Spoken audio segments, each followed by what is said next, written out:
Media friends, welcome to today's press conference on the 2023 to 24 budget initiatives. This is the press conference on the key initiatives under the Innovation, Technology and Industry Bureau. We have Professor Sun Dong, the Secretary, Mr. Eddie Mack, Permanent Secretary of the Bureau, Ms. Lillian Chong, Under-Secretary, Ms. Rebecca Pun, Commissioner for INT, and also Mr. Tony Wong, Acting Government Chief Information Officer. Professor Sun Dong will give us some opening remarks, and then we will take questions. Members of the public, media friends, good afternoon to you all. I will now briefly explain to you the key initiatives in relation to the Innovation and Technology and Industry Bureau under the 2023 to 24 budget, and then I will take questions. The country has been offering staunch support for Hong Kong's INT development. The National 14th Five-Year Plan gave explicit support for Hong Kong to become an international INT center. The Hong Kong SAR government will seize the opportunities brought about by the 14th Five-Year Plan as well as the GBA development to invest in INT and drive high-quality economic growth. Last December, we have published the Hong Kong INT Development Blueprint. There are 4 directions and 8 key strategies in promoting Hong Kong as an international INT center. This year's budget puts forward a number of key initiatives to tie in with the 4 directions and 8 strategies. This is to implement the relevant proposals in the blueprint. It includes enhancing our INT ecosystem and develop digital infrastructure and promote digital transformation. Second, we will consolidate Hong Kong's strengths in scientific research and promote development of technology industries. Thirdly, we will nurture technology startups and talents. Fourth, we will develop INT infrastructure. The blueprint proposed to expedite the pace with which we develop digital infrastructure and promote digital transformation. Now, the FS will chair the Digital Economy Development Committee. It will be established in June this year. Recommendations will be put forward by the committee within this year to the government. We have to speed up digital infrastructure development. The budget proposed to conduct a feasibility study on the development of an AI supercomputing center. This will provide adequate computing infrastructure for scientific research and development of AI industries in Hong Kong. This study will be completed within 2023 to 24. And also to enhance users' experience, $200 million will be earmarked for enhancing the I Am Smart app to further enhance users' experience and promote smart government and digital transformation in society. To speed up digital transformation for enterprises, we have earmarked $500 million to launch the Digital Transformation Support Pilot Program to be launched by the Cyberport. It will assist SMEs with a subsidy on a one-to-one matching basis. Web3 is also an important development trend. This year, the Cyberport has established a Web3 hub. We will allocate another $15 million to seize the opportunities brought about by Web3 developments, and we will host seminars and workshops. And we will also promote our strength in terms of life and health technology research institutes. We will support a comprehensive development along the chain. $10 billion have been set aside, and we will earmark $6 billion to subsidize universities and research institutes to set up research centers to support transformation of R&D outcomes and life and health technology R&D. We will invite submissions and proposals from universities and research institutes. And we will also earmark $3 billion to promote development of facilities in relation to basic research in frontier technology fields, such as AI and quantum technology, to strengthen our capacity to make breakthrough out of the blue. And we will also establish the first microelectronics research and development institutes with a view to making it a leading institute in the region. Thirdly, in terms of nurturing startups and talents, the Hong Kong Science and Technology Park Corporation will inject $400 million and also $110 million, respectively, to the Corporate Venture Fund and the Co-Acceleration Program with its collaboration partners to support frontier technology researchers. And we will also earmark $265 million for the Cyberport to launch a dedicated incubation program for smart living startups. The maximum grants will be $500,000. There will also be targeted professional support and counseling and advisory services for some 90 startups. Now, to nurture our future talents, we will allocate $300 million to continue to provide subsidies under the IT Innovation Lab in secondary schools programs. Up to $1 million subsidies will be provided to each publicly funded secondary school to nurture I&T talents in the future. Finally, we will develop I&T infrastructure and promote new industrialization. The planning departments, as well as the CDD, will take forward planning and engineering of various I&T infrastructure. Now, in year 2024, a site formation work will be carried out for the 3 buildings in Santine Technopole and also the HKSITP in the Lok Ma Chau Loop. It will allow more overseas enterprises in the field to establish a presence in Hong Kong. To promote new industrialization, we have tasked the Hong Kong Science and Technology Park Corporation to conduct the first feasibility study on the second advanced manufacturing center. Innovation and technology is very important for the overall development of Hong Kong. We will build Hong Kong up as a international center for innovation and technology. Questions are now welcome. Please freely ask questions. You will be given the mic. Don't ask more than 3 questions, and please focus on the measures related to the budget.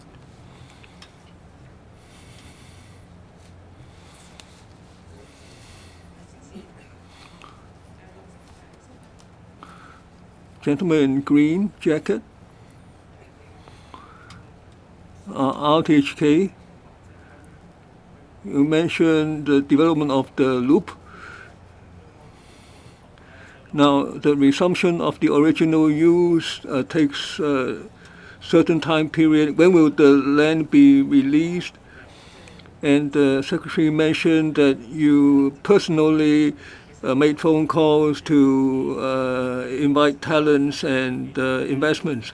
Now, how much have you succeeded? Now, concerning the talent pass scheme, how many have you recruited, and so on. Now, concerning the development of the loop, earlier we already stated that by end of 2023, we will start inviting investments, and the first 3 buildings will be completed after 2024. The scheme is in progress.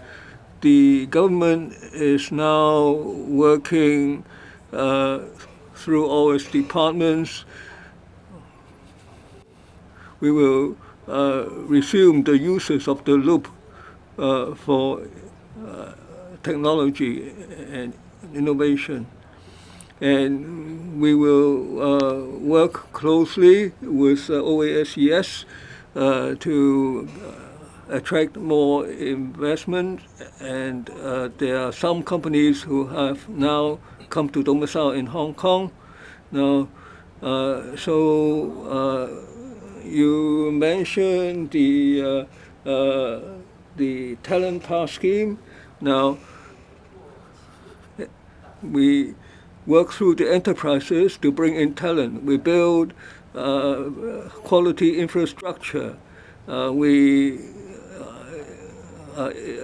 attract top leaders in the fields.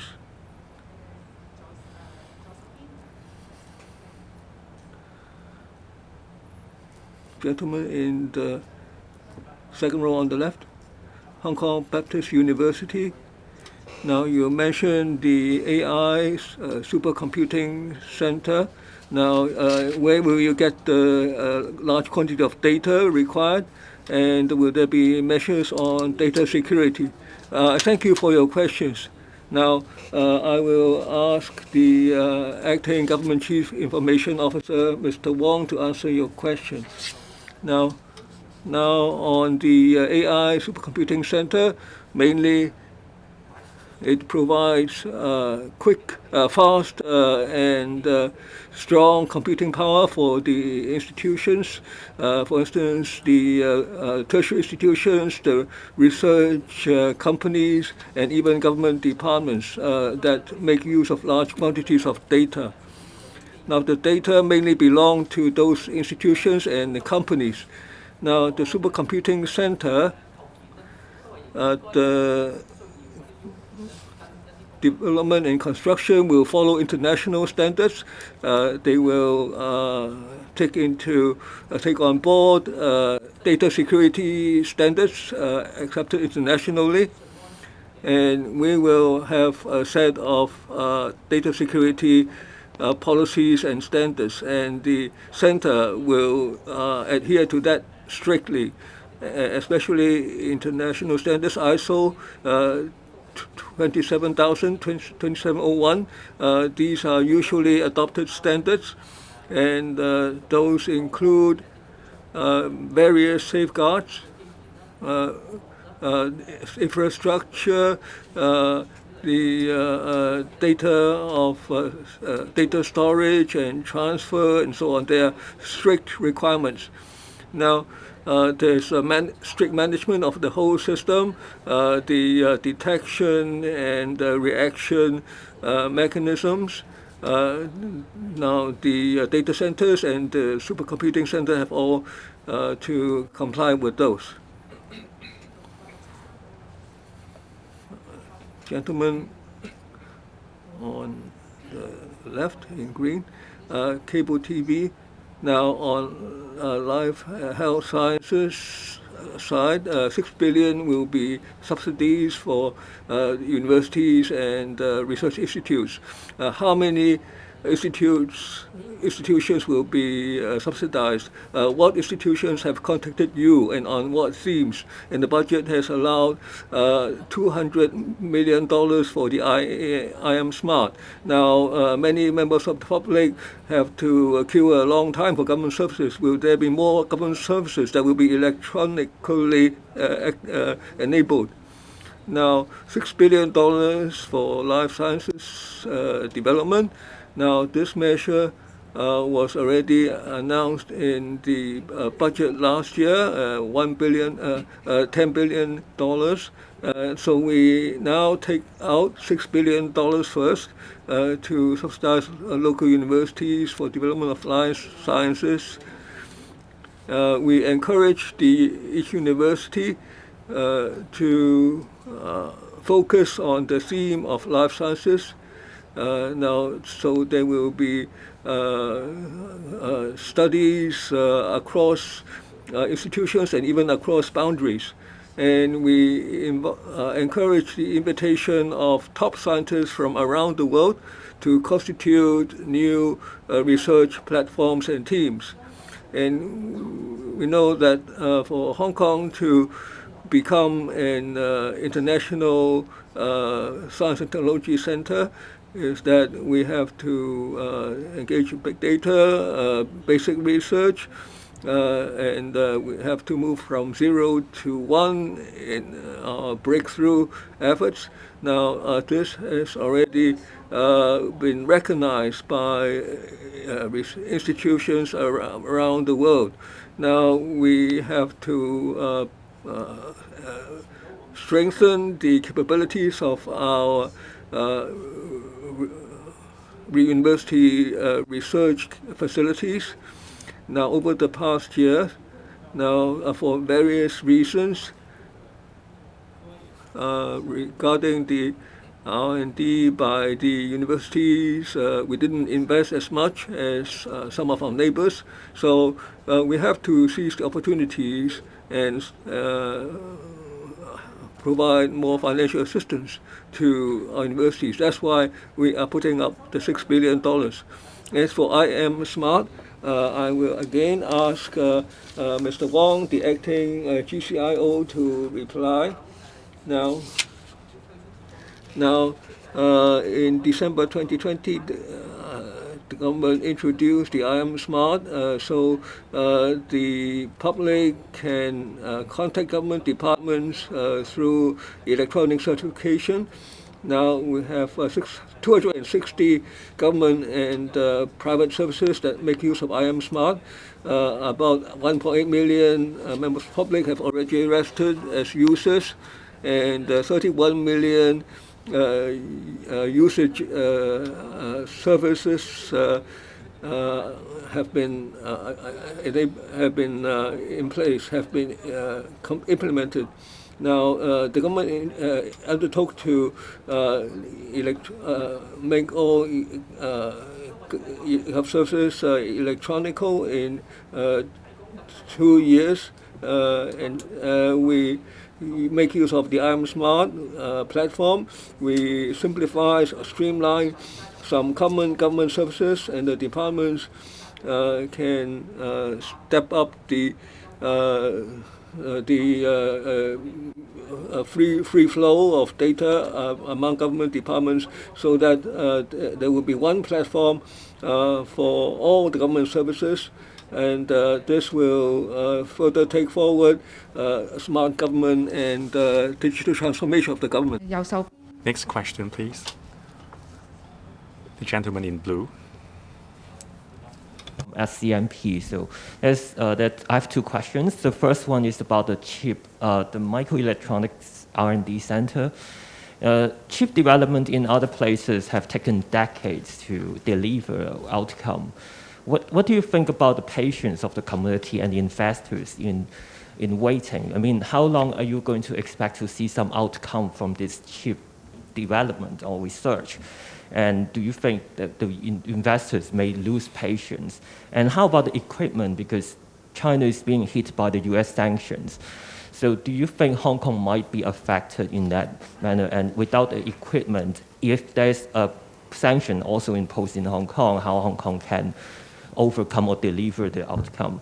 The second question is about the talent. Now there is the Gou Cai Tong, the plan, the scheme. They have now imposed the new criminal record requirement. And also there's some bad press surrounding a recent applicant. Do you think that might deter some potential talents coming to Hong Kong, especially you need to disclose more information? Would that affect the Hong Kong's appeal for the talents in the innovation sector? Thank you. Okay, thank you for your two questions. I will try to answer your first question. Then second question will pass to permanent resident, Mr. Eddie Ma.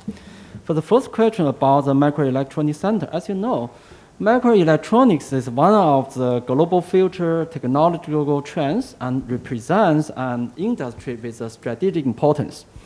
So today, many countries invest a lot of resources to develop this industry, okay, for microelectronic industry development. Okay, Hong Kong used to have a very good electronic industry, including semiconductor industry, decades ago. Okay, so even today, Hong Kong also has a very strong research team with a lot of remarkable research outcome. Okay. So in order to make better use of the Hong Kong advantages and serve our countries, so we plan to establish such a microelectronic research institute. You may know that the Hong Kong Science Park already identified Yuan Lang Park as a microelectronic center. We already invest some money to build the microelectronic center building that includes a pretty good cleaning room, dangerous goods storage warehouse, waste disposal system, as well as a laboratory to test product quality and reliability. Okay. So now we plan to build an institute on top of that development in the existing microelectronic center. So our purpose is to strengthen the collaboration among research, academic, industrial sectors for cooperation. And we also want to utilize this important platform to facilitate the industry development, such as we can provide some very expensive equipment use for our industry. Okay. Also, we want to utilize this platform to attract, to pull together mainland and overseas talents while nurturing the local talents. So this is our major purpose of building this microelectronic research institute. How to organize, how to operate this institute? I can tell you a good model. The good model is IMEC in Belgium. IMEC, the full name is Inter-University Microelectronics Center in the Leuven of Belgium. This is a very, very good center. That will be our learning model. Now I pass Eddie Ma for the second question. Thank you so much for the questions. In terms of talent attraction, I think you all will notice from this year's FS financial budget that the government will invest quite significantly in quite a number of areas that Hong Kong has strength. We will invest into the development of life and health tech research centers. We will invest in the development of a microelectronics research and development center. We will also invest into building more facilities for frontier research such as AI and quantum technology. You will also note from the budget that the two parks, the Science Park and also the Cyberport, will also put in additional funding for supporting startups. All these investment will help create a more vibrant I&T ecosystem in Hong Kong. And these vibrant ecosystem will not only attract enterprises to come to Hong Kong, but more importantly, this all will provide a very important platform for all those I&T research talents and research teams to come to Hong Kong. And this is the main reasons behind all these investments. Thank you. Next question, please. The gentleman in white. Good afternoon, Secretary and officials. I'm from Mingpao Daily. About the AI Supercomputing Center. My first question is on why the government has come up with this idea? Has the government made reference to the mainland, Japan, and Singapore? What case studies have the governments done? And also there are concerns that the AI supercomputing center would incur tremendous operating costs and also on energy consumption. So are there any preliminary idea on what the operating model will be? Will the government take the lead, or will it be a public-private partnership model? Third question, in terms of AI, it is a very controversial issue with ethical controversies and also legal issues. In terms of promoting development of AI in terms of hardware and talent, is the government prepared to legislate to regulate the development for AI? Thank you for your 3 questions from Mingbao Daily. First question, why we have to build the AI supercomputing center? It represents a digital infrastructure with supercomputing capacity. And it is crucial in terms of developing Hong Kong into a smart city, promoting digital development, and meeting the challenges brought about by the developments in AI technology in the world. In terms of AI, scientific data, and so on, it is now our major development area. In the world, there are a lot of state-of-the-art and breakthroughs, state-of-the-art developments and breakthroughs in this field. And this is a key development area. Now in Shenzhen, it has its own supercomputing center. In Zhuhai, Hengqin, there is also a supercomputing center. If we want to hold on to our competitive edge and establish our position as an international INT hub, and also to play a leading role in terms of INT development in the future, we think an AI supercomputing center is necessary.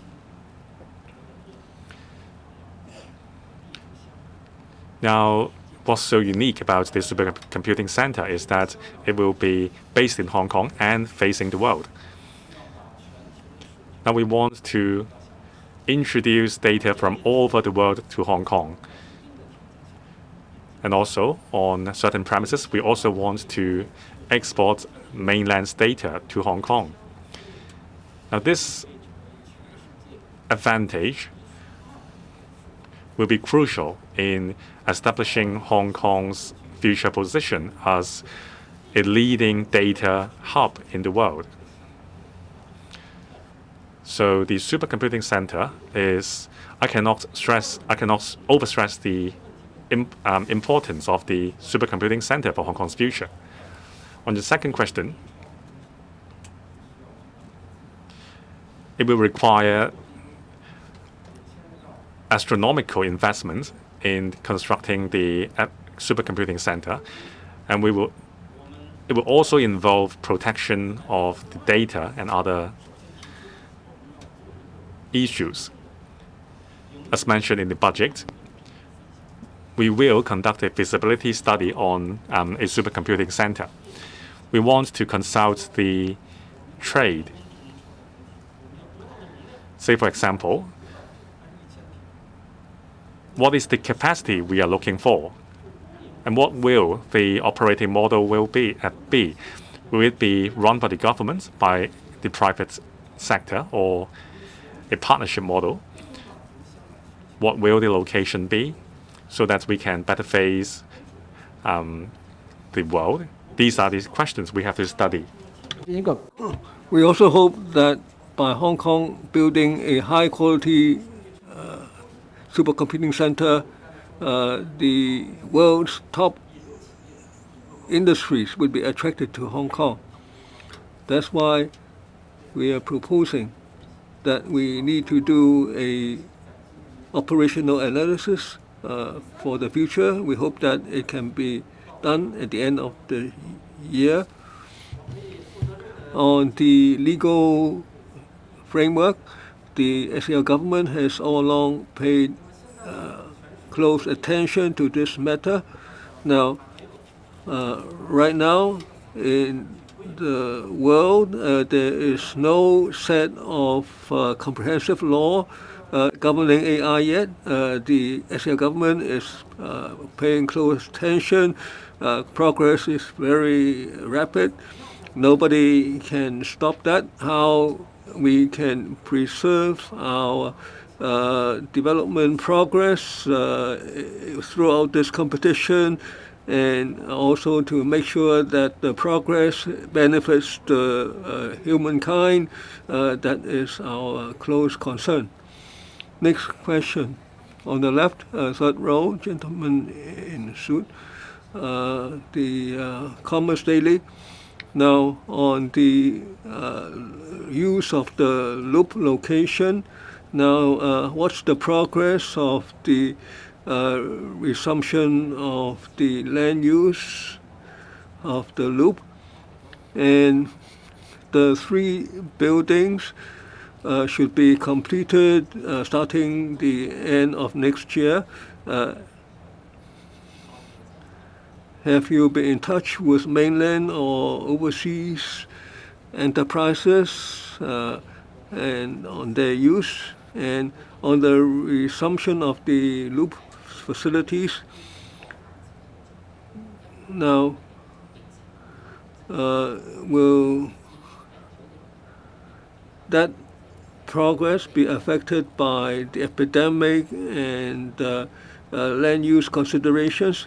And on the AI supercomputing center, the Secretary mentioned that Shenzhen and Zhuhai have similar centers.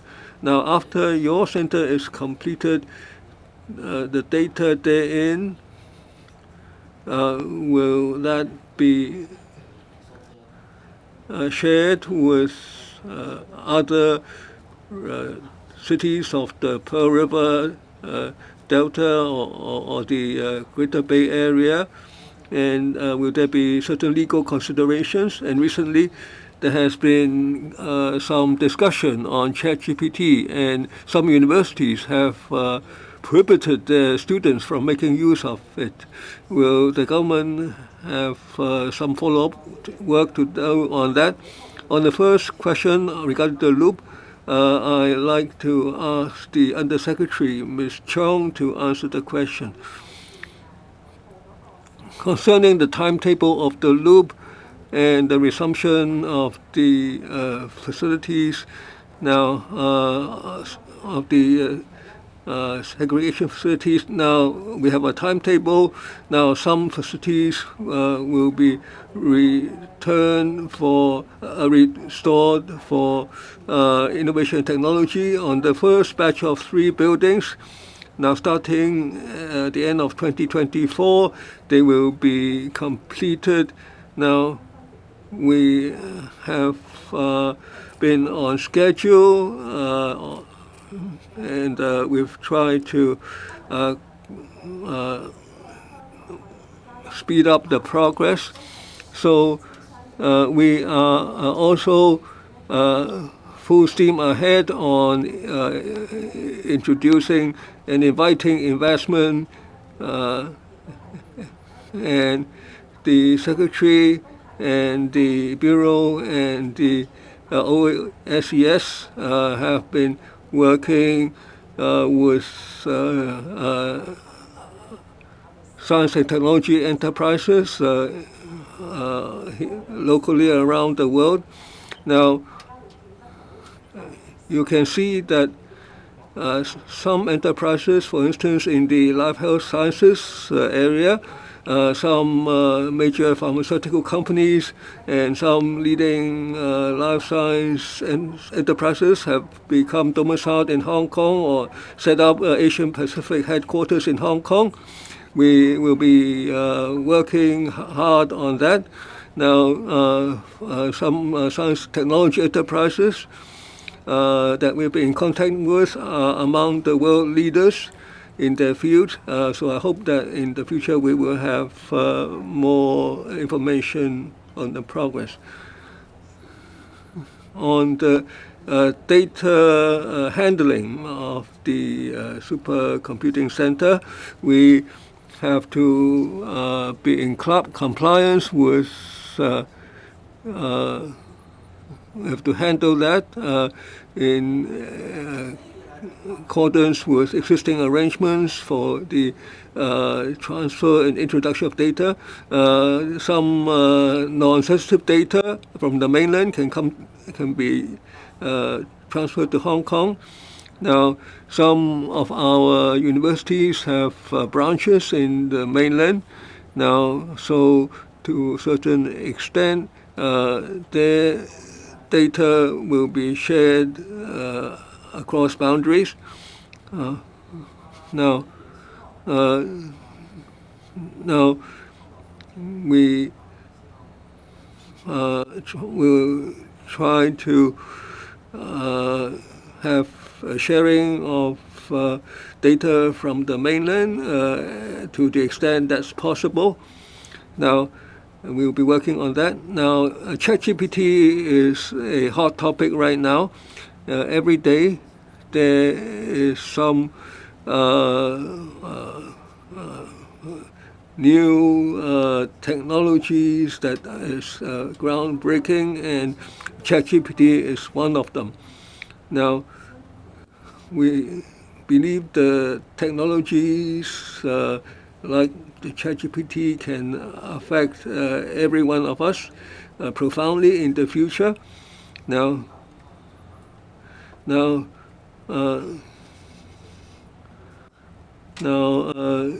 many members of the public have already been in touch with ChatGPT, and the government has paid close attention to that. We plan to set up a ChatGPT task force to study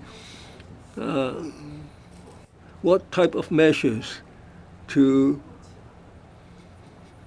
meet those challenges as they arise. That's why in the budget this year, the Financial Secretary set out $3 billion for AI, electronic communications, and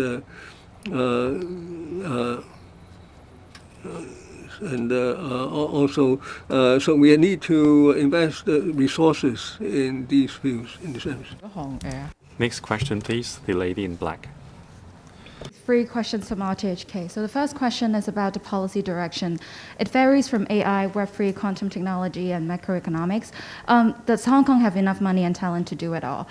Just now you mentioned about ChatGPT. Take OpenAI as an example. A single company has been funded about $11 billion US, but Hong Kong is expected to spend a total of $3 billion between AI and quantum technology. Is it practical? And among the different areas, which one do you think is more promising?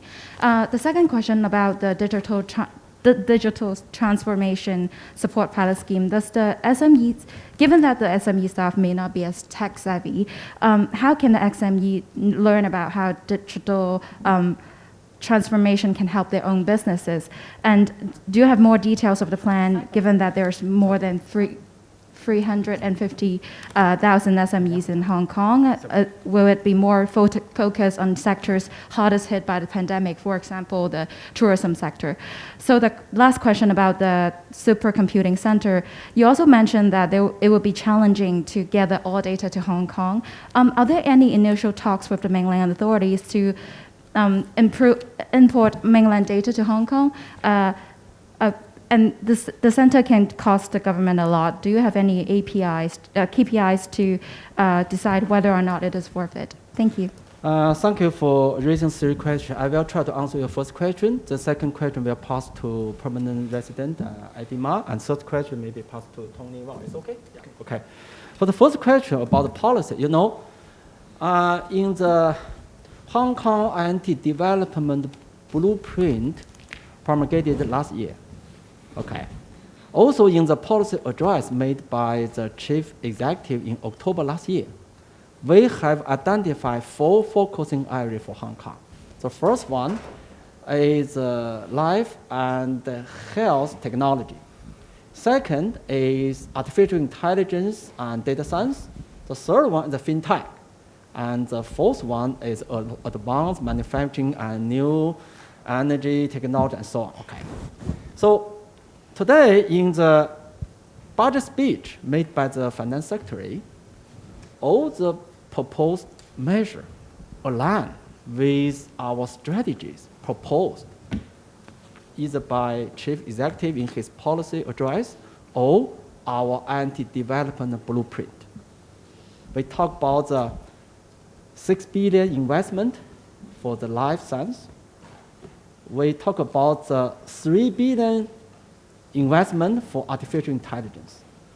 We also talk about the microelectronic center development and so on. Oh, you can see, you can check all the measures proposed in the budget speech, okay, align with our previous policies.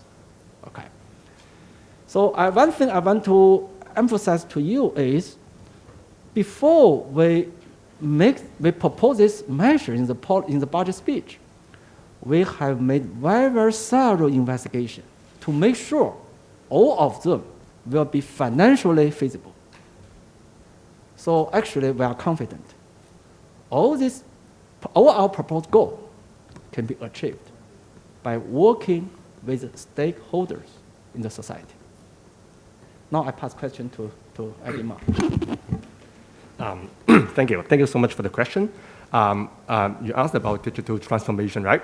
As you all know, digital transformation is an inevitable process for business to move up their value chain. And right now, many SMEs are seeking digital transformation. But as you said, many do not know or do not have a clear idea how they should go about. It is against this backdrop that the Financial Secretary has set aside 500 million Hong Kong dollars for Cyberport to launch this support program called the Digital Transformation Support Pilot Program. The program seeks to assist SMEs, particularly those with a low degree of digital application or digital adoption, to assist them in applying ready-to-use and basic digital solutions packages. The idea is that the scheme will provide funding support on a one-to-one basis for these SMEs, to embark on this digitalization journey. It is expected that these digital solutions, each of them, will not cost more than 100,000 Hong Kong dollars. And over 8,000 SMEs will benefit from this pilot program. As this is a pilot program, we will select certain industry sectors to participate in the pilot program first, and then review the effectiveness thereafter. Thank you. Yes. About the question on the use of AI supercomputing centers, I need to emphasize that the supercomputing centers is providing computing resources to institutions, to companies using the center's services. All the data belongs to the institutions, and it's also up to the institutions' interests and needs to collaborate with their partners, whether it's in Hong Kong, mainland, or overseas, in doing data analytics collaboratively. But the data will be in Hong Kong in order to use these supercomputing resources. And in terms of attracting mainland data to cross-border flow to Hong Kong in order to enhance our data analytics capacities and benefit the digital economy development of Hong Kong, we are actively discussing with mainland authorities in terms of attracting more data from mainland. But as a matter of fact, for those corporate business data not involving important data or personal data, they are not restricted by the mainland's legislation in terms of flowing to Hong Kong. For important data, of course, and personal data, if they want to go outside the mainland territory, they need to follow the regulation in terms of doing the security assessment. So there's way for these data to flow to Hong Kong. So we are actively discussing with the authorities in terms of having more facilitating measures, more streamlined measures in order to allow our different industry sectors to throw their data from mainland to Hong Kong. Thank you. 下一條題目 Next question, please. This will be the last question. The lady in the front.